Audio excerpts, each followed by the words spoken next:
Hello everyone, কেমন আছেন সবাই? আশা করছি ভালো আছেন। আর আজকে আপনাদেরকে পারফেক্ট কফি বানিয়ে দেখাবো। 1 কাপ চায়ের বদলে আজকে 1 কাপ কফি বানিয়ে ফেললাম। তো আপনারাও আমার মতো ফলো করে খুব ইজিলি কফিটা বাসায় বানিয়ে নিতে পারেন।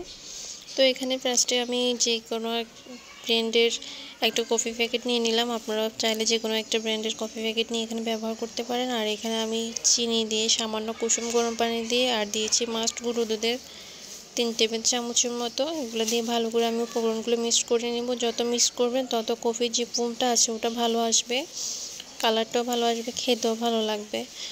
তো ওইভাবে 5-7 মিনিটের মতোই আমি সবগুলো উপকরণকে একদম ভালো করে মিশ্রণ করে নিয়েছি। আর এক পর্যায়ে আমার যে কফি বানানোর জন্য ফুটন্ত গরম পানি দিয়েছিলাম, পানিগুলো গরম হয়ে গেছে। এখন আমি এগুলো কফির মধ্যে পানিগুলো এড করে নেব। আর আমি এখন পানিগুলো এড করে নিয়ে নিচ্ছি। দেখেন আমার ফোমটা কেমন হয়ে আসতেছে।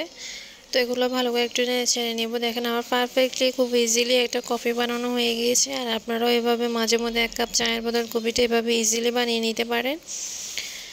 কিন্তু খুব টেস্টি আমি, আর মাঝে মধ্যে তো এটা ভালোই লাগে কফিটা। আর আমার মতো কে কফি পছন্দ করেন তারা তো অবশ্যই কমেন্টে জানাবেন। আর বাসায় কিন্তু এভাবে একবার হলো আমার মতো ট্রাই করে নেবেন।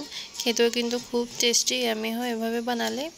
তো কফিটা অনেকভাবে বানানো যায়, আমি যেভাবে বানিয়েছি সেভাবেই দেখালাম। তো আজ এ পর্যন্তই। ভালো থাকবেন, সুস্থ থাকবেন। Thanks for watching. আল্লাহ হাফেজ।